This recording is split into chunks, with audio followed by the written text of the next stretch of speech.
আসসালামু আলাইকুম।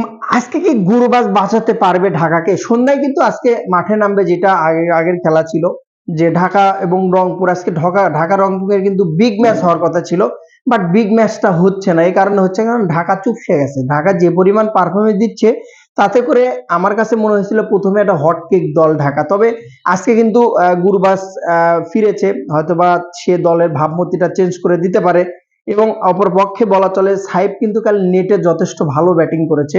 তো অনেক আশ্বাস, অনেক বিশ্বাস, অনেক বলা চলে আশা যে আজকে ঢাকা ক্যাপিটাল হয়তোবা কামব্যাক করবে। রংপুরের সাথে জেতাটা কিন্তু অনেক অনেক কঠিন একটা বিষয়। রংপুরের যে স্কোয়াড, রংপুর এই বিপিএল এ এখন পর্যন্ত যদি প্রপার মানে প্লেয়ার চলে যাওয়া, আসা যাওয়া, আন্দার বাহার সব মিলে যদি দেখেন আপনি, যে অনেকগুলো টিমেরই কিন্তু প্লেয়ার চলে যাচ্ছে, সিরিজ আছে খেলতে যাচ্ছে, কিন্তু একটা জিনিস ফলো করবেন যে রংপুরের প্লেয়ার কিন্তু চলে যাচ্ছে না।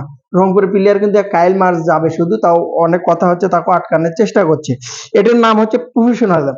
প্রফেশনাল কোনো টিম, প্রফেশনাল কোনো ফ্র্যাঞ্চাইজি তারা ওইভাবে প্লেয়ার কেনে যে প্লেয়ার গুলো তারা ফুল টাইমের জন্য পাবে। একমাত্র আপনি যদি বিপিএল এ ফুল একটা সেন্সেশনাল এবং বলা চলে যে ক্রিটিক্যালি দিক থেকে যদি খুব সেন্সিটিভ ভাবে চিন্তা করে দেখেন, যে রংপুরে একমাত্র টিম যে টিমটা একদম 100% প্রফেশনালিজম কিন্তু ঠিক রাখে।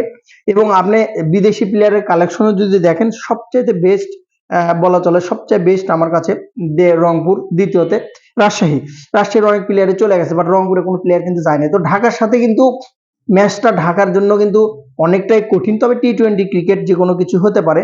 তবে ঢাকাতে যখন অ্যালেক্স হেলস ফিরবে বা কামব্যাক করবে, সেটা কিন্তু একটা বিষয়। যখন কামব্যাক করবে তখন কিন্তু হয়তো বা কিছু হতে পারে। তবে ওসমান খানের বিষয়ে বলি, আজকে কিন্তু আপনার গুরবাজ মাঠে নামবে, সাথে কিছু চেঞ্জিং এর বিষয় আছে এবং সাথে লর্ড আছে, লর্ড নাসির মাসির হাবিজ হাবিজ এডি আছে, মিথুন টিথুন এডি চেঞ্জ করে যদি ঠিকঠাক ভাবে যদি সুযোগ দেয়, পোলাপানদের নতুন যেসব ছেলেপেলে আছে তাদেরকে সুযোগ দেয়, যথেষ্ট ভালো করবে। ওই মিথুন দিয়ে কিন্তু কাম চলবে না। আজকে কিন্তু রংপুরের সাথে যদি ম্যাচ জিততে চায়, তো আপনাকে মিঠুনকে, নাসিরকে এডি অচল, এই অচল মালটি বাদ দিয়ে যারা ইয়াং আছে, যাদের সুযোগ দেওয়া দরকার, তাদেরকে যদি সুযোগ দিতে পারে ঢাকা, তাহলে কিন্তু ম্যাচ জেতা সম্ভব। নাহলে ওই লর্ড অ্যাসোসিয়েশনের সভাপতিতে কিন্তু ঢাকা কোনোভাবে কামব্যাক করতে পারবে না।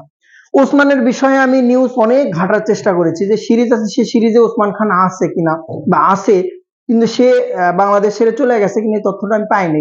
সিএম ওয়েবেরটাও পাইছি আমি, প্রায় সাহেবজাদা ফারান নেওয়া সবগুলো পাইছি। তো কনফিউশন বিষয়টা জানি না। তবে আজকে যেহেতু গুরবাজ ফিরছে, তো গুরবাজ এবং সাইব ওপেনিং করবে বলাই যাচ্ছে। এবং রিপ্লেসমেন্ট আমি মনে করি ঢাকাতে মিথুনকে ক্যাপ্টেন্সি থেকে দ্রুত সরাতে হবে এবং ওর জায়গায় ভালো একটা রিপ্লেসমেন্ট, ইয়াং স্টার ট্যালেন্ট কিন্তু চান্স দেওয়া দরকার, যথেষ্ট ভালো। এবং আপনি ইরফান শুক্কুরকেও একবার চান্স দিতে পারেন, গেল বিপিএল এ কিন্তু একবারে খারাপ করছিল না। তুফাইল আহমেদ লেগ স্পিনার আছে, স্পিনার, তাকেও চান্স দিতে পারেন। মারুফ মিদা আছে, আল মামুন আছে।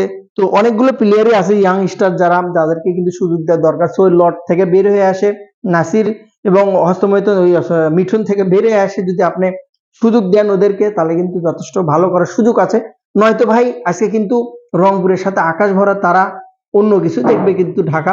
সত্যি কথা, যদি আপনি টিমের কন্ডিশন, টিমের চেঞ্জিং, টিমের মিডল অর্ডার ওপেনার বলার যদি চেঞ্জ না করেন, তাহলে কিন্তু রংপুরের যে টিম পুরো হন্দায় দিব এবং আকাশ ভরা তারা দেখা ছাড়া কিন্তু ঢাকার কোনো অপশন থাকবে না।